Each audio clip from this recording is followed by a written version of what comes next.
and tell you something that happened to me with Apple.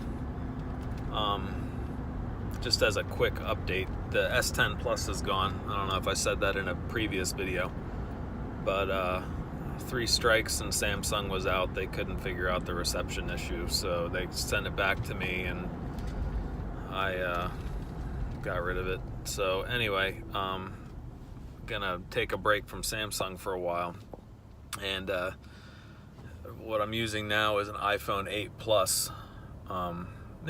Pretty decent phone.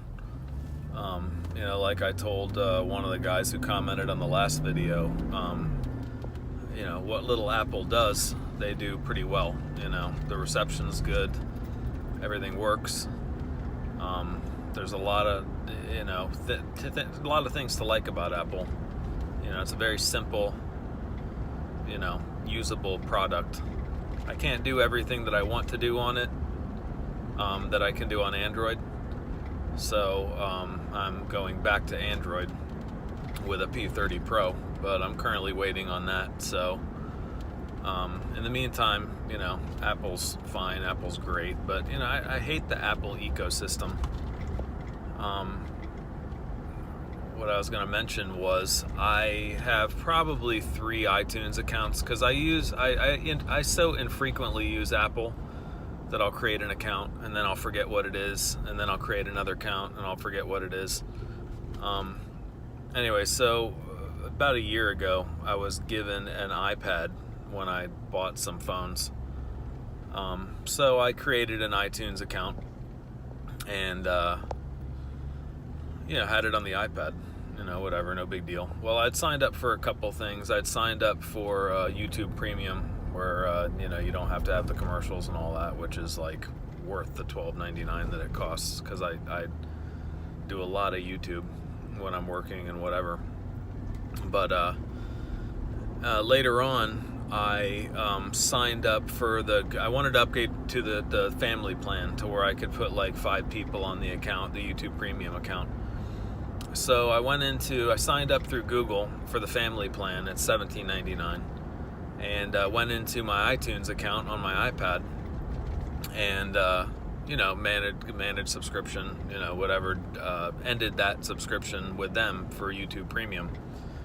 So that was back in December, and I probably haven't picked up the iPad since. It sits on a shelf in my den.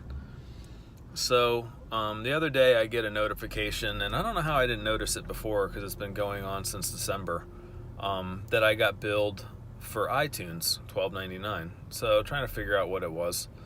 Well, because it didn't say. Up until December, when I had an active account, subscription, it said for YouTube Premium. And since December, when I canceled it, tried to cancel it, it didn't have any description. It was just a $12.99 fee, but I figured that's what it was, the YouTube Premium. So I go try to find my iPad, whatever, and try to log into iTunes, and 3 strikes, you're out. I get locked out, have to reset my password. No big deal. I reset passwords all the time. So I go to I forgot .apple.com or whatever the site is, and go to recover my account, and you'll get an email within 24 hours, to reset your password, which I thought was outrageous. Everybody else can reset your password immediately, except for maybe my bank. My bank might want extra, whatever. But it's an iTunes account, whatever, don't make it something it's not. It's a stupid Apple iTunes account. So anyway, the next day, all I want to do is log in to end the subscription, so Apple quits, billing me for something that I'm not getting. So the next day, I'm waiting. Well, then that evening, I get an email that says, your iTunes recovery or password recovery is, going on, whatever. You'll get a text on May 7th that your recovery will be ready to go. Okay, keep in mind, This is like April 23rd. So that's 2 weeks to recover a password, so I can log in to manage my subscriptions. How do people even do this? Like, how is that even taken seriously? I know Apple sometimes gets, a bad rap for lack of innovation or whatever, but I mean, you would think that they could innovate recovering a password in faster than 14 days.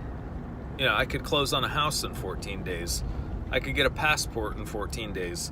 I could file my taxes, for a corporation in 14 days. I mean, how hard is this? You just send me a link and let me redo my password. It's like, how hard is that? I mean, just ridiculous. And another theory, because they're like, there's numerous ways to recover your account. Go to another device, and you can do it on another device that will let somehow verify you or whatever. So basically they're making you rely on their ecosystem to do things that they should be able to do right away, such as reset a password. Oh, sorry, you don't have the ecosystem? You don't have any other device? Oh, you gotta wait 2 weeks, as punishment. So, I don't know that that's the case, but I mean, it sure does kind of seem like it. But anyway, so I went round and round with them on Twitter support, and Twitter support is almost like, I realize it's real people, but the canned responses are like, holy cow. It's like, I told them, I'm like, I can't wait 2 weeks to recover a password. Well, go to I forgot and you can, whatever. I'm like, I already did that. I said I'm locked out. Oh, well, we're having a hard time understanding what you mean by locked out. Like, okay, I need to recover my password. Oh, you need to go to I forgot. I did. It takes 2 weeks. I can't wait 2 weeks. Well, there are faster ways. If you go and, unlock with another device. I don't have another device. I'm on an iPhone for like a minute until, between my S10 Plus that was a piece of crap and a P30 Pro, which hopefully is awesome. I'm just kind of biding my time with this phone. So anyway, whatever. I finally figured out their phone number, called them, and in their defense, the lady was very nice. Got the subscription stopped. Wouldn't tell me anything about my account, obviously. I'm still locked out of that, which I don't even care. I'll probably just let it go into oblivion. 1,000 years from now, they'll wonder why the guy stopped using his iTunes account. But anyway, so that's my experience. I don't know how anybody does it. Google, it's not so. I can recover my password in a minute. So, because I think they don't, make a Google account something that it's not. It's just an account. So, somebody gets into my iTunes account, what are they going to do? Buy some farm bill coins, or who cares? I'll just dispute it. So, anyway, whatever. Let me know what you think of all that, and if you've been through anything similar with Apple, because to me that's just a bit much to swallow. I don't know. And that's the other thing. Without iTunes, you really can't do anything. If I wanted to buy it, if I wanted to download a free app, I couldn't do that. So basically my iPad is done for a couple weeks at least. I may switch it to this account, the account that this phone is on, but then everything on the iPad gets deleted because, that's the way Apple does it. Or at least they used to do it. Maybe they don't do it anymore. Anyway, we'll find out. Anyway, take it easy, guys and gals.